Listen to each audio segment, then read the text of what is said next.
Kapatid ko sa Distrito 3, taas ka kamay! Marami. Sa aking manais kong pagsilbihan ang aking minamahal sa mga Distrito 1, taas ka kamay! Mas marami. Oh. Andyan sa taas nga, taas kamay! Ayun! Uli, ako po si Joaquin Dumagoso, anak ng Batang Tondo, anak ng pinakamasipag, anak ng pinakaboging, anak ng pinakamagaling. Teka, kilala niyo ba kung sino tinutukoy ko? Po? Sa inyong lahat, maraming salamat. Dahil muli niyo pong tinugon ang panawagan ng aking ama at ang kanyang magiging your Miss Choice to make Manila great again. At sa gabing ito, lalong-lalo na sa mga ka-Distrito 1, sa mga nanay at tatay ko, sa mga lolo at lolo ko, nais ko magpasalamat. Dahil kung hindi po dahil sa inyo, wala po ako sa kinalalagyan ko, sa kinatatayuan ko ngayong araw. Bakit? Naaalala nyo noong 1998, isang batang basurero, 23 anyos, inyo pong tinulungan. Ilang beses nyo pa pong pinromote mga Batang Maynila. At isa lang po ang kanyang hiningi. Ano po yun? Inyong tiwala. Tama po ba? Kaya naman po, kaharap niyo naman ang kanyang anak.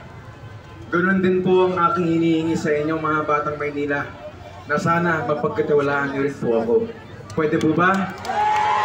Pwede? Maraming salamat po.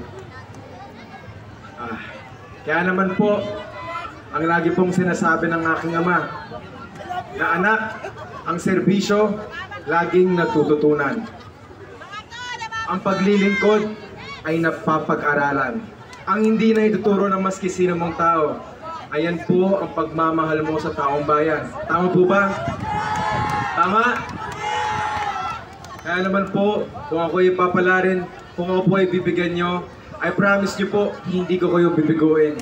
Gagawin ko po lahat upang mapaglingkuran kayo ng buong puso tulad ng ginawa ng aking ama.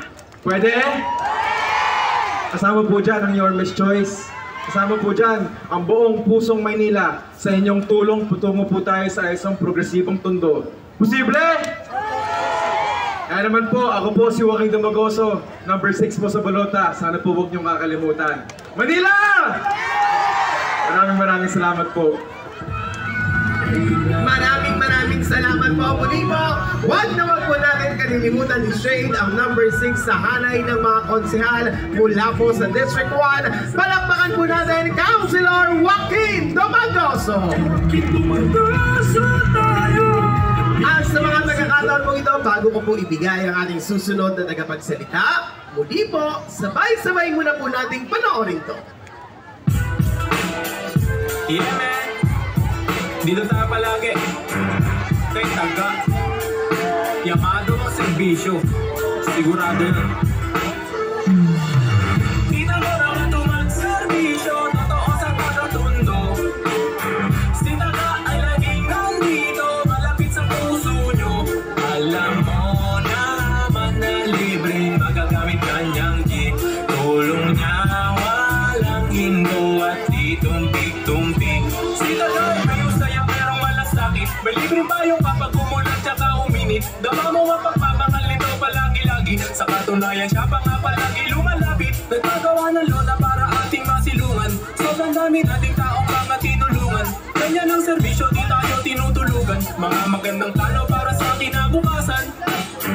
Pumapasok sa parola, si taga kilala siya sa aroma.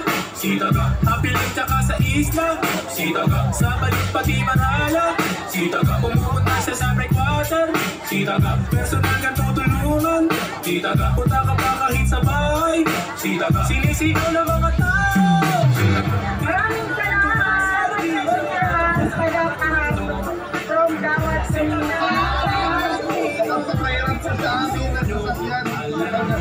naman na libre magagamit kanyang jeep.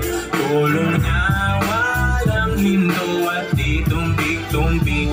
Kaya wag naman sana kayo mag-alilangan. Magsabi lang kayo kung ano ang inyong kailangan. Nandito lang palagi at ikaw ay sasamahan. At kung magka-problema ikaw ay dadamayan. Mahal niya ang bawat isa pati ang barangayan. Siguradong di niya kaya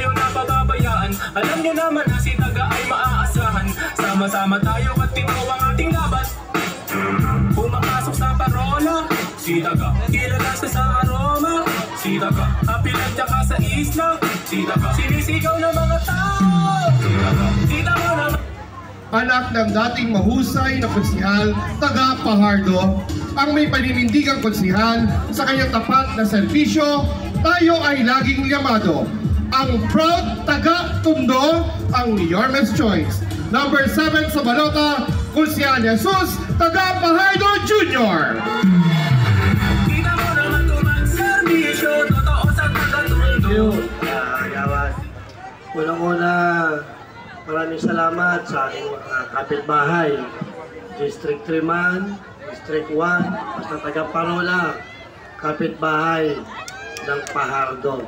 Alam ko naman po na malaki ang utang na loob ko po sa inyo dahil pagdating ng botohan, automatic yan, Fajardo yan. Salamat po sa pagbibigay ninyo ng tiwala at pagmamahal sa aking tatay kasi konsihal taga. Simula noon hanggang sa akin, ipinasa ninyo ang pagmamahal bilang isang konsihal. Hindi ko man makamit ang number 1. Malaga para sa akin, mapagsilbihan kayo. Yun ang dapat natin gawin. Manalo lang kami, bigyan nyo kami ng mandato na 9-0 per district. Masaya na po kami. Salamat po. Dahil ito yung pagkakataon na ibibigay na naman natin yung ating suporta sa bawat kandidato. Kami ang Yormes Choice. Sa pangungunan ni Yormes Moreno, Vice Atienza at ang aming pong congressman sa District 1, Enes Dionisio, at sa District 3, si Apple Nieto, ay magbibigay sa inyo ng serbisyo llamado. Hindi lang District 1, hindi lang District 3, sa buong Maynila. Pag pinagsama-sama nyo kami na parang walis, pag pinagbigkis-bigkis nyo yan, marami tayong mawawalis. Kaya lahat yan, magiging maayos. Bigyan nyo kami ng isang magandang progresibong makakatulong na konseho. Sana po patunayan natin mga taga-Parola na kahit mahirap tayo, nagkakaisa tayo. Alam naman natin lahat yan. Lalo na ngayon, malapit na tayo sa bobotohan natin. Andyan na yung almaryo. Hindi na kayo lalayo, hindi na kayo mahirapan. Sigurado, lahat na kayo makakaboto. Partida pa yan. Nahirapan kayo bumoto sa nakaraang botohan. Pero binigay ninyo sa akin ang pinakamalaking boto. 11,000 ang nakuha kong boto, katumbas ng 10 barangay. Maraming salamat sa inyo. Batang Parola, Konsihal taga Fajardo, walang pagbabago sa serbisyo ko. Llamado kayo. Manila, God first! Maraming salamat po, palakpakan po natin ang proud taga Tondo, ang magpapatuloy ng serbisyong Fajardo. Number 7 sa balota,